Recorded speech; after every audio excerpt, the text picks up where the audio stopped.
Les gouvernements souminois tant entendus par la population congolaise est sorti avec, à son sein, 54 membres qui comptent ces gouvernements, mais la situation socio-économique des Congolais de plus en plus mal. À quoi s'attendre exactement de ces gouvernements? Mesdames, Messieurs, bonsoir et bienvenue dans ces nouveaux numéros de votre émission. Et maintenant, on fait comment? Sur ce plateau, je suis avec Dieu merci, Limemé, les cadres à l'IDPS Kibassa, à qui j'ai dit bonsoir, Monsieur Dieu merci. Bonsoir, Monsieur Roy. Bonsoir. Je suis très ravi de vous recevoir encore une fois sur ce plateau des Et maintenant, on fait comment? Le plaisir est partagé. Bonsoir à tous les téléspectateurs qui nous suivent. Bonsoir à tous les membres de mon parti que je salue et félicitations au nouveau gouvernement, aux membres du nouveau gouvernement. Et les attentes sont énormes. La population croit en vous. La population croit en eux. Beaucoup de temps est passé, beaucoup de temps. Les gouvernements, on attendait les gouvernements soumis est sorti. Mais nous avons vu beaucoup de visages qui étaient dans l'administration passée. Quelle analyse faites-vous d'abord par rapport à ces gouvernements souminois?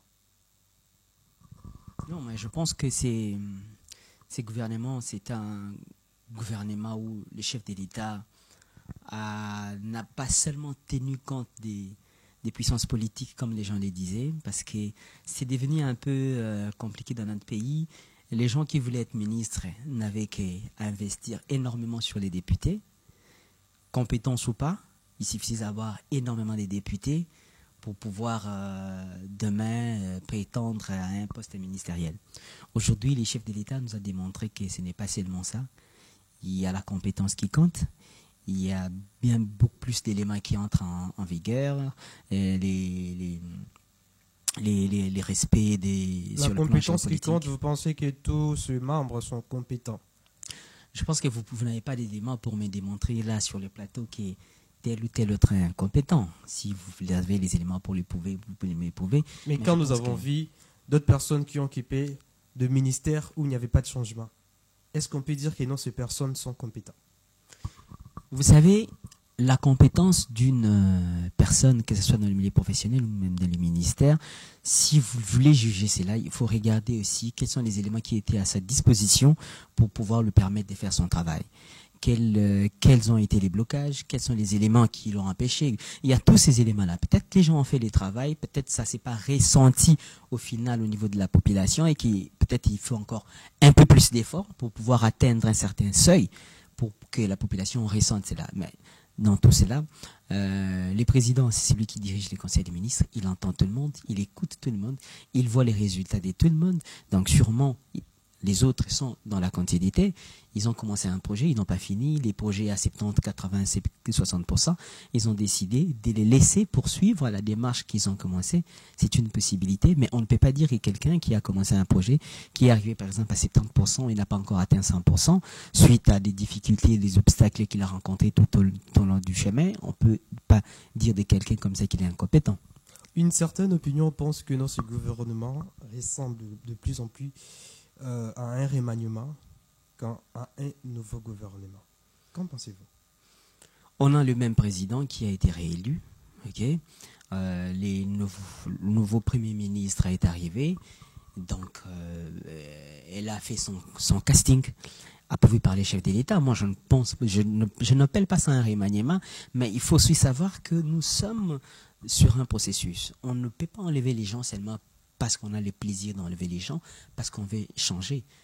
On enlève lorsqu'on sent que la personne n'a pas réussi à atteindre les objectifs fixés et sur pourquoi il n'a pas atteint les objectifs fixés. Donc si la première ministre et les chefs de l'État ont validé ceux qui sont là, ça veut dire qu'il y a quelque chose. Ils n'y sont pas là pour rien. Puisque vous parlez des castings, est-ce que ce casting fait par le président de la République n'est pas erroné? Par exemple, le fait de déplacer Jean-Pierre Bemba à la Défense au transport, c'était pas une erreur, ça? Je n'appelle pas ça erreur.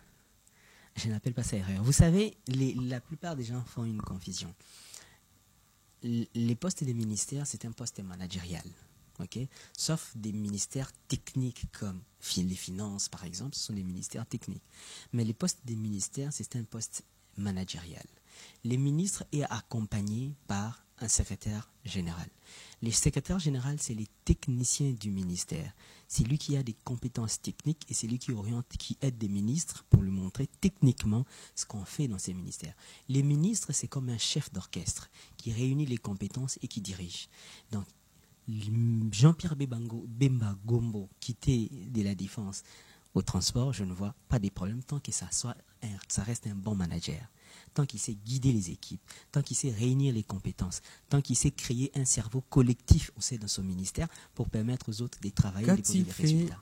Au ministère de la Défense, Jean-Pierre Bemba? Tu sais, les problèmes du ministère de la Défense est un problème très délicat parce qu'en ce moment... Non, vous savez que la population était surprise et puis les autres étaient contents. Mais justement parce que... De savoir que Jean-Pierre Bemba occupait le ministère de la Défense. Mais... Et on attendait à plus de lui. Vous savez, les problèmes des... vous parlez justement de l'insécurité et de la guerre quand vous parlez des... Exactement, parce que jusqu'à présent, apparemment, il n'a pas réglé ce problème qui tourmente la population congolaise. Laissez-moi vous dire que les problèmes de la guerre en RDC est plus qu'un problème des forces militaires. Ce n'est pas seulement un problème des forces militaires. Ce n'est pas seulement un problème de gagner la guerre. Si ce n'était que ça, on ne parlerait pas des M23 aujourd'hui. On ne parlerait pas de l'armée rwandaise. Les FRDC allaient bousiller tous ces gens depuis longtemps. Les problèmes de la RDC est un problème plus profond. Les problèmes de la RDC, c'est un conflit international. C'est un conflit entre les grandes puissances du monde. Et Jean-Pierre Bemba, seul, étant que ministre de la Défense, n'a pas tous les éléments pour résoudre ces problèmes d'un conflit international. C'est un problème qui doit être résolu au niveau militaire, un problème qui doit être résolu au niveau diplomatique, un problème qui doit être résolu au niveau politique. Militaire ou diplomatique, politique, nous avons vu la diplomatie, le chef de l'État s'est tracassé pour chercher des solutions diplomatiques à l'extérieur par rapport à cette guerre à l'Est. Et puis, militaire, je ne pense pas qu'ici nous manquons une armée ici. C'est ce que je veux dire. Ce n'est pas seulement un problème militaire. Si ce n'était que ça, on n'allait pas continuer avec la guerre jusqu'aujourd'hui. Alors c'est quoi? C'est pour les problèmes, c'est ce que j'essaie de vous dire. Les problèmes est très profond. C'est un problème des conflits internationaux. C'est un problème des grandes puissances. La RDC fait face aujourd'hui à des grandes puissances internationales. La RDC fait face aux fabricants, aux gens qui financent la fabrication des armes au monde.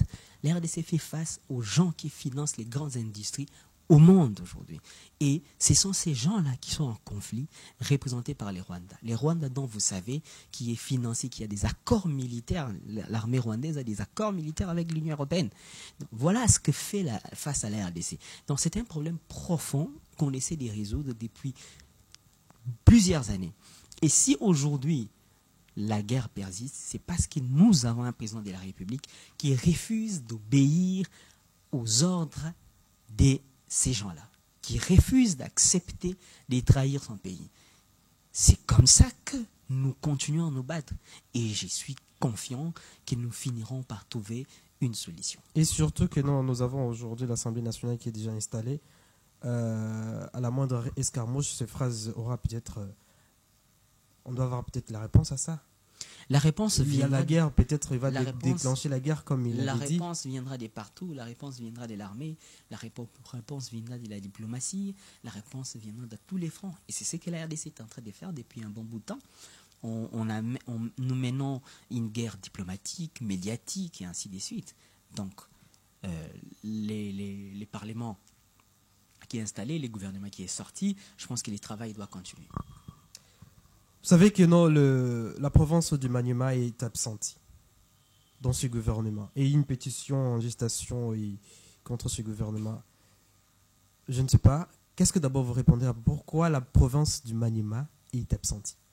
Je ne sais pas te donner une réponse claire là-dessus parce que je n'ai pas fait partie des gens qui ont fait les castings et qui ont composé les gouvernements. C'est ce qui veut dire que le casting était mal fait alors? Non, ça ne veut pas dire que si une province alors manque... comment expliquer qu'il y a une province de ce pays nous avons des représentants? C'est une possibilité, ça peut arriver. Ça peut arriver parce qu'on parle de la situation géopolitique par exemple. Mais si tu regardes ces gouvernements, presque 99% des provinces sont représentées.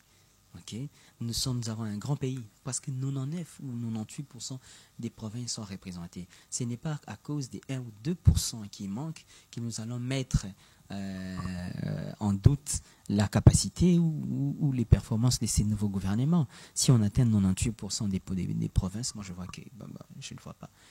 Moi je suis de la province orientale. Généralement, la province orientale n'est pas représentée dans plusieurs gouvernements. Ce n'est pas pour ça que la province orientale fait régulièrement des pétitions pour dire que, et voilà, nous sommes Congolais tous. Si au moins 98% vous les condamnez, vous condamnez ces députés alors? Non, moi je ne les condamne pas. Ils ont les droits de manifester, c'est leur droit. Mais moi je me dis, je ne vois pas. Je ne vois pas. Ils ont les droits de les faire. Ce sont des Congolais. Ils ont des droits de les faire. Ils ont des droits de manifester. C'est garanti pour tout Congolais. Mais moi, personnellement, ce n'est pas mon avis. Voilà. Merci beaucoup. Et sinon, vous, quelles pourraient être les priorités dans ces gouvernements souminois? Alors, les priorités, c'est les problèmes d'insécurité en République démocratique du Congo. Sécurité. Ouais. Donc, cette guerre, nous voulons finalement voir cette guerre prendre fin. Et puis, il y a sérieusement des problèmes économiques, donc le social de la population. Ça, c'est un problème très sérieux qu'il faut prendre en considération dans ce gouvernement. Ce sont les deux priorités majeures. Et puis après, il y a beaucoup d'autres problèmes. Tout est prioritaire dans ces pays. Mais moi, si je dois en citer deux, je dirais que la sécurité et les sociales des Congolais sont des priorités. La sécurité et les sociales. Et qu'est-ce qui fait en sorte que nous, le peuple congolais, un pays riche comme on entend dire, que cette population continue à souffrir chaque jour? Vous savez, la faute, ce que nous subissons aujourd'hui, c'est les résultats des plusieurs années précédentes. Vous voyez, l'intellectuel congolais n'a pas réfléchi à l'avenir de ces pays. L'intellectuel congolais réfléchissait pour sa poche. L'intellectuel congolais réfléchissait comment manger. Même pour sa propre vie. Vous n'avez qu'à voir aujourd'hui, il y a des personnalités célèbres, politiques, qui ont occupé des grandes responsabilités dans ces pays. Dès qu'ils quittent les gouvernements, vous sentez que même son niveau social chute. Ça veut dire que ce sont des gens qui réfléchissaient à l'instant comment manger, comment vivre, et ne réfléchissaient pas pour les peuples. On n'a pas su investir dans ces pays pour les générations à venir. C'est pourquoi les gens disent que nous sommes dans la génération sacrifiée. Parce que les gens qui sont passés derrière nous... Et ils ont raison. Non, pas, mais oui, mais c'est vrai. C'est au jour d'aujourd'hui que le Congo commence à réfléchir pour l'avenir. C'est aujourd'hui que les Congos commencent à investir même pour les infrastructures d'avenir. C'est aujourd'hui. Mais depuis plusieurs années, on n'a pas fait ça. Et les gens qui pensent que nous sommes une génération sacrifiée n'ont pas tort. Maintenant, nous, notre génération, c'est à nous de se battre aujourd'hui pour l'avenir de nos enfants et de nos petits-enfants. Prendre conscience aussi. Mais effectivement, c'est nous, au jour d'aujourd'hui. Si tu regardes, il suffit de regarder la configuration actuelle. Comment est-ce que la population aujourd'hui réagit? Tu vois comprendre que cette population n'est plus dupe. Hier, on savait berner la population à n'importe quelle manière, mais aujourd'hui, la population n'est pas dupe. Au jour d'aujourd'hui, moindre mouvement, les gens arrivent à manifester, les gens arrivent à dire non, nous ne voulons pas ça, nous voulons ça. Et c'est comme ça que les choses changent petit à petit dans ce pays. Vous savez, monsieur lui-même, après la sortie du gouvernement, je suis sorti sur le terrain pour avoir les avis de la population congolaise. Et beaucoup de personnes ont refusé de parler micro. Pourquoi? Parce qu'ils pensent que non, ce sont toujours les mêmes personnes. Alors, pour eux, ils pensent que non, ce pays, il y a toujours une catégorie des gens qui sont appelés à bien vivre que les autres, que les petits peuples surtout. Je ne condamne pas ces gens qui ont refusé de parler, je ne condamne pas les gens qui pensent comme ça. Parce que c'est une réalité, c'est ce qu'on a toujours vécu. Et ça vous fait du bien, être au pouvoir, diriger comme ça vous chante. C'est à nous d'éprouver à cette population que les choses ne sont plus les mêmes. C'est au gouvernement actuel d'éprouver à cette population que les choses ne seront plus les mêmes en travaillant, en donnant un autre résultat. Mais moi, je ne condamne pas la population ou les gens qui pensent comme ça. Mais c'est aux gouvernants de démontrer et d'éprouver que les choses ne sont plus les mêmes. Ils vont changer les choses.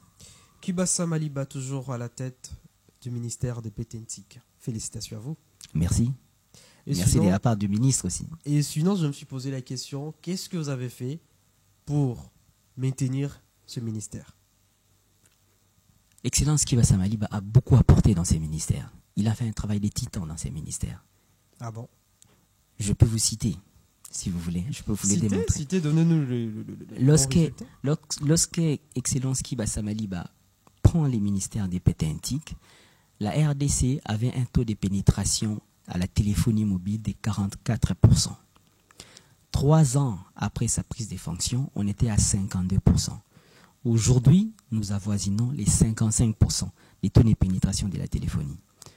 Ce ne sont que des chiffres pour les gens qui nous suivent. Maintenant, je explique pour que les gens comprennent l'impact de cela dans la vie de la population. Ça veut dire quoi? Quand le ministre est arrivé au pouvoir, il a mis des réformes pour faciliter l'investissement dans les secteurs de la téléphonie en RDC.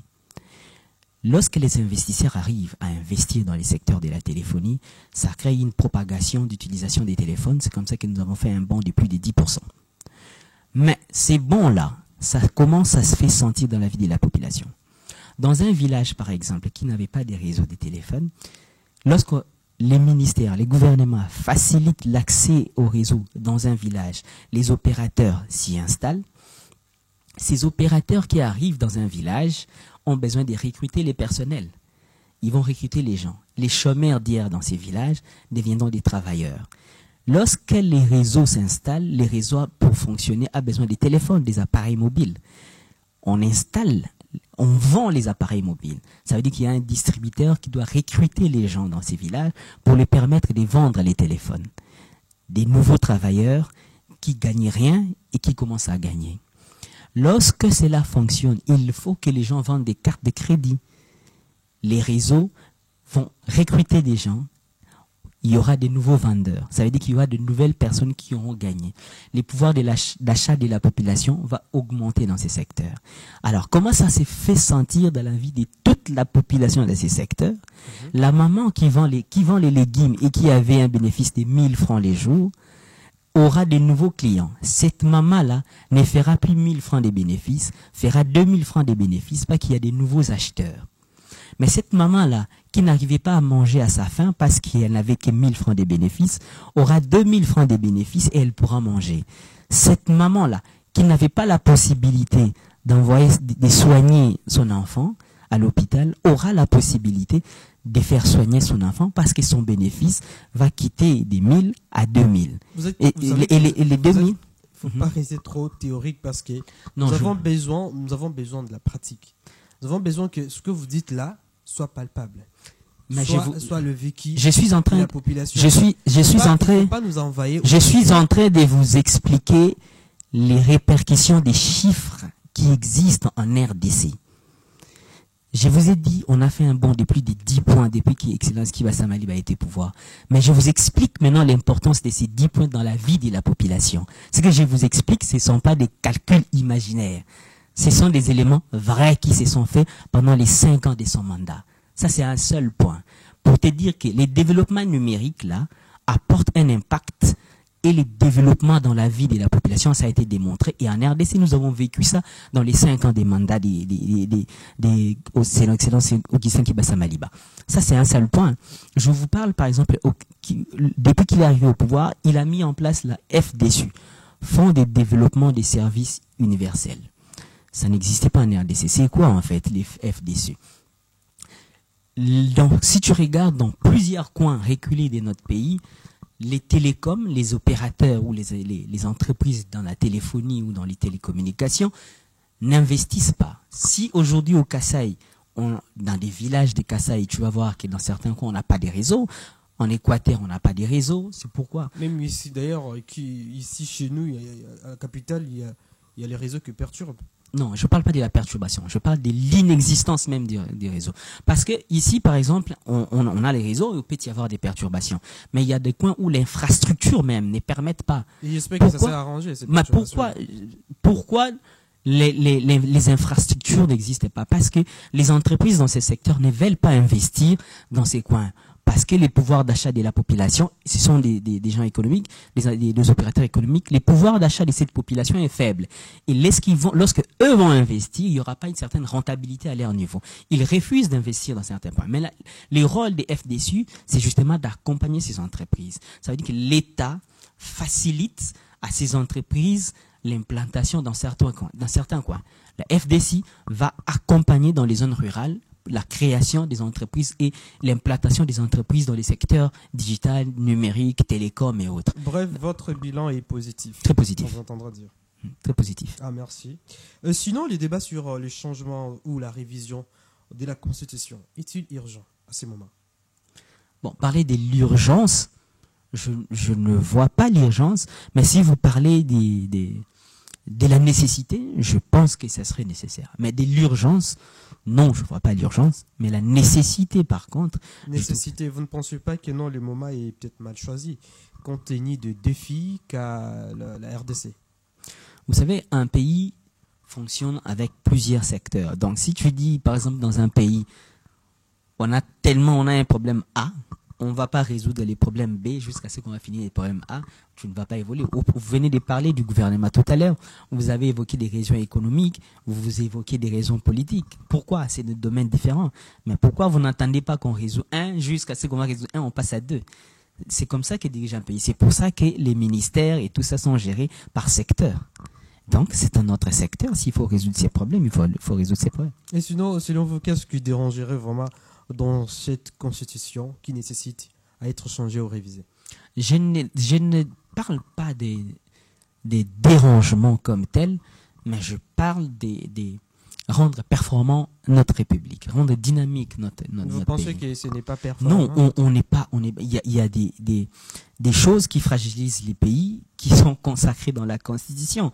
Je vais vous donner un exemple. Pourquoi dans le pays, après l'élection du président, on attend toujours plusieurs mois pour que les gouvernements sortent?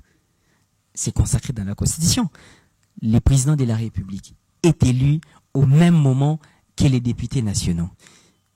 Mais le président de la République doit choisir les premiers ministres dans la majorité parlementaire. Pendant que lui, il est élu, il doit attendre que les députés soient proclamés, il doit attendre que les députés fassent des requêtes au niveau de la Cour constitutionnelle, il doit attendre que la Cour constitutionnelle proclame, il doit attendre que il doit nommer l'informateur qui a encore 60 jours, donc 30 jours renouvelables. Pendant ce temps, le président est déjà nommé. Pendant ce temps, le président ne peut pas... Et donc, vous voulez basculer dans un régime présidentiel. Ça, c'est un élément que j'ai donné comme exemple. Il y en a plein dans la Constitution. Il y a certaines opinions qui pensent que notre Constitution est meilleure en Afrique. Alors, faisons les débats à l'Assemblée nationale. Mais c'est bien. Mais c'est bien, faisons les débats à l'Assemblée nationale. Moi, je ne suis pas député national. Que ces débats s'effacent à l'Assemblée nationale, on va voir si c'est bien, s'il faut modifier, s'il ne faut pas modifier. C'est ça la démocratie, que les débats s'effacent. Il y a quelqu'un qui m'a posé la question de savoir si Tshisekedi ne se transformait pas en un dictateur. Lui-même, il a dit plusieurs fois, ne faites pas des moi un dictateur. Un dictateur n'est pas comme Tshisekedi, tu le sais. Non, il y a des choses qui prouvent cela en fait. Quoi, comme quoi par exemple? Changement de la Constitution. Pourquoi vous voulez changer la Constitution à ces moments où le pays, où il y a beaucoup de choses à relever d'abord? C'est simple, faisons les débats à l'Assemblée nationale, c'est ça la démocratie. La dictature, c'est imposé. Mais qui a imposé cela? Même lui-même, le chef de l'État n'a pas imposé cela. Même lui-même, le chef de l'État n'a pas imposé les changements de la Constitution. Vous savez que dernièrement, on avait arrêté même les activistes qui voulaient manifester contre la souffrance. Vous savez, il y a une différence entre activisme et désordre, trouble à l'ordre public. Donc, si l'autorité de la ville constate qu'il y a trouble à l'ordre public, eh bien, on arrête les gens pour remettre de l'ordre. Qu'il n'y a pas la liberté dans ces pays? Non, il ne faut pas confondre la liberté d'expression et le libertinage. Quand tu fais des troubles à l'ordre public, l'autorité de l'État doit intervenir. Et d'ailleurs, on demande toujours à ceux qui veulent manifester d'informer l'autorité de la ville pour éviter ces genres de choses, pour éviter des troubles à l'ordre public, pour que les autres ne se sentent pas dérangés. C'est comme ça que l'autorité de la ville prend des dispositions. Mais si vous ne l'informez pas et qu'il ne prend pas des dispositions, vous sortez à la rue et que vous dérangez la liberté des autres. Vous voulez garantir votre liberté en dérangeant la liberté des autres? Ce n'est pas une possibilité. Donc, quand l'autorité de la ville vous donne cette possibilité de manifester, vous pouvez manifester. Mais quand l'autorité de la ville vous dit qu'il n'y a pas de possibilité, obéissez aussi, c'est ça la démocratie. Obéissez, reportez s'il faut reporter. Mais si vous ne l'informez pas... Le chef de l'État avait dit qu'il ne voudrait pas revenir aux erreurs passées. J'espère que non, cette fois-ci, ça ne se fera pas parce que avec la sortie du gouvernement, ou encore Emmanuel Macron, comme les autres les disent, on pense que non, rien ne change.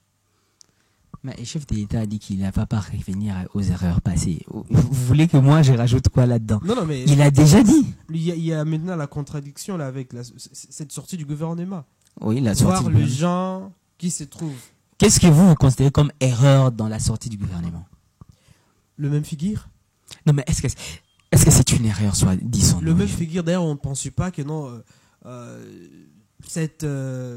long moment qui est passé comme ça, on aurait à voir peut-être ces gens dans les gouvernements. On voit peut-être de personnes, de nouveaux visages. Vous savez, où il y a, depuis que ce pays est pays. Depuis que ce pays est pays. Oui, depuis que ce pays est pays. Depuis le premier gouvernement de Lumumba, aucun gouvernement n'a fait l'unanimité. Aucun. Aucun gouvernement n'a été applaudi par tous. Il y a toujours des contestations, il y a toujours des frustrations. Et ces gouvernements ne font pas la différence. Il y aura toujours des frustrations, il y aura toujours des gens qui seront insatisfaits. Mais c'est aux gouvernants, c'est aux personnes nommées de nous prouver qu'ils méritent la place qu'on les a donnée. C'est ça. Merci, mais sinon, la vie sociale des Congolais, les Congolais attendent beaucoup à ces membres du gouvernement qui viennent de prendre encore les choses à main parce que le pays est vaste et puis il y a beaucoup à faire et surtout côté social. Vous l'avez dit, côté social, je crois que non, le nouveau membre du gouvernement vont vraiment y pencher pour résoudre ce problème. Le niveau des transports à Kinshasa, donc tout ici est mauvais. Tout ici est mauvais. Pour trouver la solution, il faut que le gouvernement, il faut que ces nouveaux membres du gouvernement puissent y pencher, mettre en tout cas leur intelligence et puis le savoir-faire. Personnellement, je n'ai pas encore vu Constant Mutamba à l'œuvre dans un domaine, dans une fonction quelconque. Je ne l'ai pas encore vu à l'œuvre.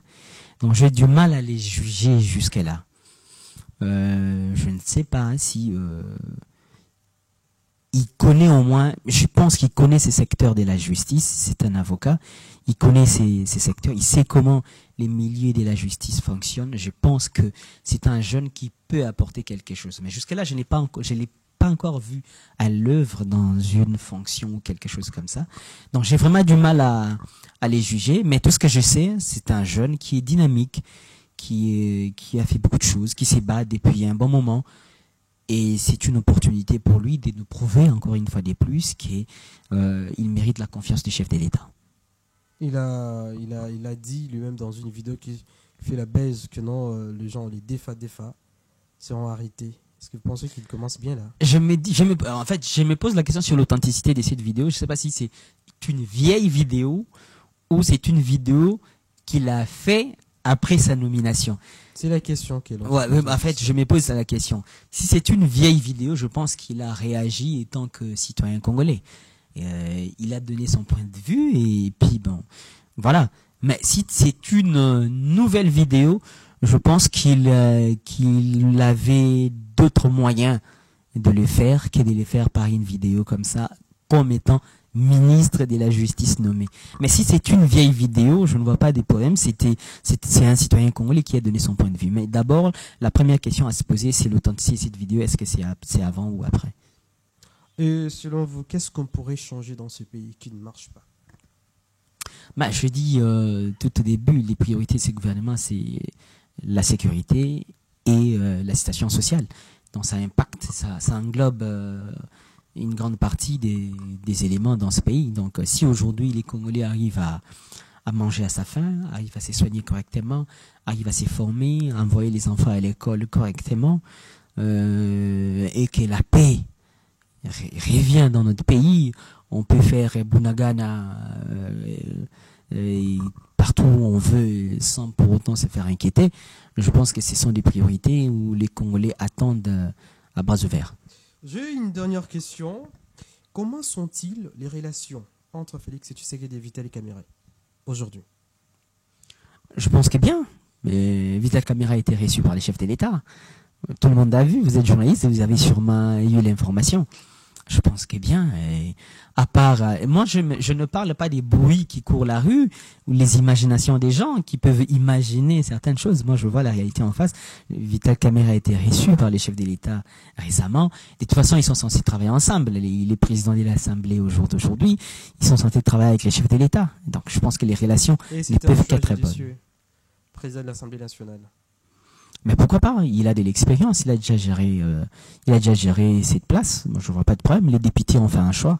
Vous savez, on veut la démocratie, mais apparemment, on ne supporte pas la démocratie dans ce pays. Les gens ont voté librement Vital Kamerhe. Et pourquoi on veut contester? Bon, même si vous avez un point de vue différent, vous n'êtes pas d'accord, mais au moment où la majorité a choisi Vital Kamerhe, je pense que on doit s'incliner au choix de la majorité. Merci beaucoup. Nous sommes arrivés à la fin de cette émission.